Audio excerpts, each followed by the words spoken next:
Hello Cules, it's Pablo here and welcome back to Barca Universal. Welcome to my match review of Huesca 0, Barcelona 1. We have started 2021 with 3 points in La Liga, a really important victory. We certainly suffered towards the end, but at the end of the day, the 3 points will be returning to the Camp Nou.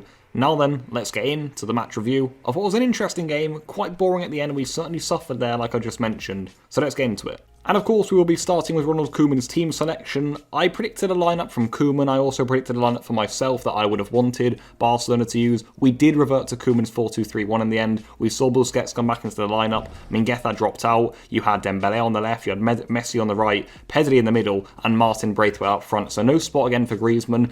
The lineup as a whole, I was content with it. I still think having Messi out there on that right wing, we saw again, most of the time, he was, if anything, more towards the left than the right. And that leaves the right wing completely unoccupied, and that makes things really difficult when building up attacks. If you want to switch the player, if you want natural width, we have none of that with Messi on the right. But Dembele on the left, again, a bright spark for Barcelona. We certainly know that he can be erratic, he can miss chances, he can, slip the ball away from his touch, but for me, and I think a lot of guys will agree, when Dembele's on the pitch, Barcelona just seem a way more innovative team. We have a lot more about us. We're just more dangerous overall, and at the end of the day, that is what we're looking for. Braithwaite up front, I think he struggled today. Huesca, like we'll get on to, defended very deep, a lot of numbers in the penalty area. I think overall, Barcelona, the first half for me was quite good, to be fair, away from home. Huesca, they were very good defensively, very deep, like I mentioned.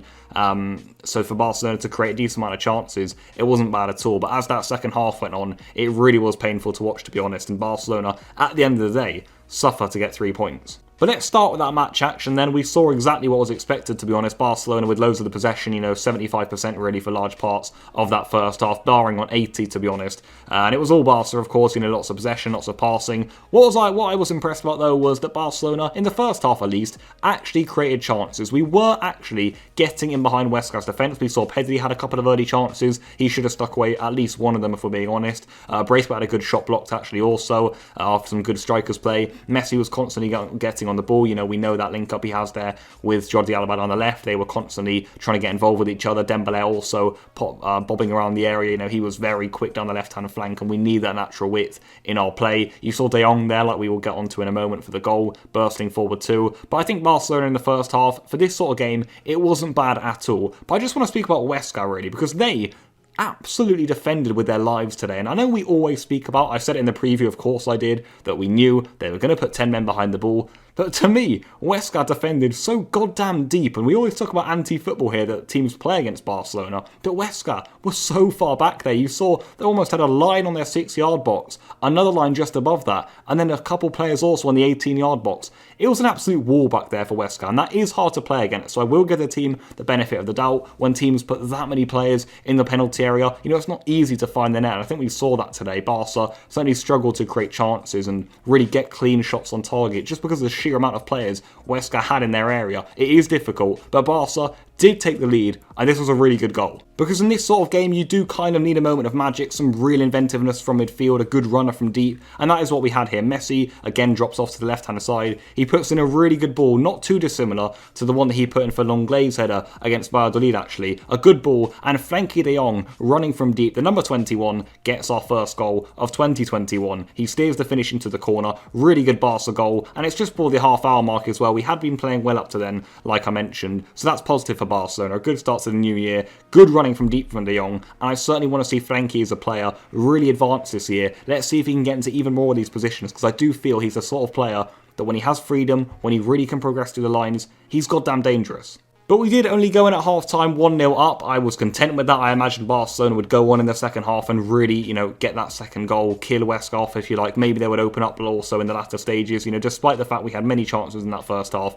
it was only one. I think, again, the finishing issues for Barcelona are still very much present. You just look around the team, and I always say this for Barcelona, where are our killers in front of goal? Messi, you'd imagine, would be a killer, but one, he sits very deep right now. He's always almost a creator. And two, when he does shoot, he's nowhere near as accurate as previous years. You've got Martin Braithwaite up front. We know this guy isn't a killer, for goodness sake. You've got Dembele, who on his day can have a really good shot in him, but he's way too erratic. He's not the sort of player that you put in front of goal and you think, goal. You know, it can either blaze out of the stadium or it can be passed into the top corner. He's that sort of player. And then Pedri, I think, is someone who, in the number 10 role, does work best now for Barcelona if we are playing the 4-2-3-1. He's the player linking up player. I know a lot of you guys are big fans of Pedri like myself, but he's, again, someone. He's not a killer whatsoever. He cannot really shoot well at all. And I think that is our issue. We're looking all over the pitch here. Yes, we can make as many chances as we want. We can create, but unless we get some serious finishes in the summer, you do worry for us. Of course, Ansu Fati coming back from injury will help that, but I still feel a signing or two, a good player, a real scorer in the final third is what Barca need, especially for these sorts of games. And just on that second half, guys, I think all of you guys will agree that it was really poor from Barcelona. We started all right, and I thought, yeah, maybe we could go on and get an early second goal here, but as the half went on, Koeman didn't really make any changes until late on. We saw Mingueza come on, we saw Pjanic come on, we saw Griezmann come on, but they were very late on.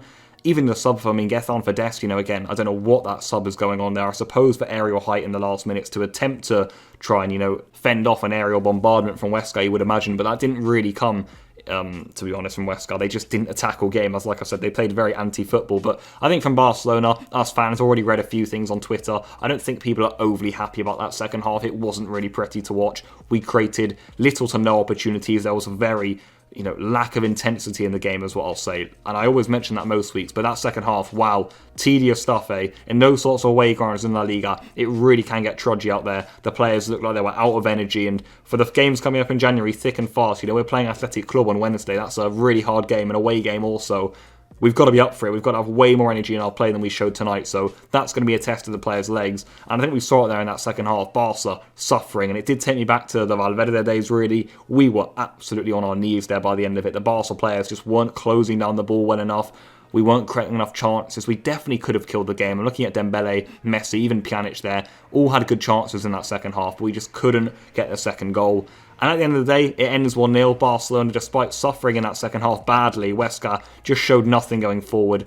I mentioned earlier the fact they played anti-football. I do question whether that's the way to go for these teams. Of course, it keeps us out, and it is such a nuisance to play against. We speak about it every single week. But the lack of attacking intent, I don't know. As a fan, would you really like to see your team doing that? I'm not so sure. I think if you have a go at this Barcelona team, you are going to get in there. Yes, you may leave gaps at the back, and maybe I'm just saying that because I want more space for our attackers, but look, I just don't know. 10 men behind the ball like that in your own penalty area for 80, 85 minutes, it just seems a bit absurd to me. But just to cap off, I am actually going to talk about our upcoming fixtures, because we have got some big ones, like I mentioned. January is a busy month. We play Athletic Bilbao on the Wednesday, and they've actually got a new coach in Marcelino. I'll be getting onto all of that in detail, of course, for the upcoming fixtures when they come about in the match preview, so make sure you guys are subscribed. But that's a big game. We don't really like going to San Mamés. We always struggle there. I know they don't have Adolriz anymore, but they're the sort of team that will up their level, that will play with intensity. They're also very good at playing with 10 men behind the ball, like most sides are against us. Then on the Saturday, they've got Granada away. Again, another really good La Liga side. They always impress under their coach Diego Martinez. They play some interesting football. It can at times be very good to watch. It can also at times be quite pragmatic. It will be another difficult game. We lost in both of these fixtures last season. Bilbao away, Granada away. Both defeats, and both without even getting on the score sheet for Barcelona. And then the Super Cup comes around. So Barca, I've got a lot of football coming up, and you just look at that second half performance, it's got to be better than that. The teams are going to get harder, and look, Huesca today, they had nothing going forward, absolutely nothing. You can see why they're bottom of the league. They defended with vast numbers, but Barcelona have got to learn to kill games off, to get the ball in the back of the net way earlier, get those 2-goal, 3-goal advantages. And also, guys, don't give the teams ways back into the game. I'm not really happy with our work off the ball as a team. Defensively, I just feel we're quite frail. We're clearly not very fit as a side, because by the 80th minute, the players are out on their feet out there, so that's worrying. In these big games coming up away from home, we will be tested, especially in that Supercopa that's coming up. You know, Real Sociedad, if we beat them, probably Real Madrid in the final. So Barca, I've got to wake up. Big games coming up. But that is where I'm going to end it, guys. I will end on a positive because we have won a football match. We've won, and other teams around us are dropping points. You saw Real Sociedad drew, Sevilla drew, Barcelona win, so we are climbing up the table, which is ultimately what we want to hear. A victory for Barca to start 2021, a really good goal with Messi and Jong combining, and that's where I'm going to leave it. As always, leave all your thoughts down below. Lots of big games coming up, like I just mentioned there. Away matches too. So come on, Barca. We need to see some improvement. We need to see some good performances and some big victories. Hopefully you guys enjoyed the game and the match review. Until then, enjoy your evenings and goodbye.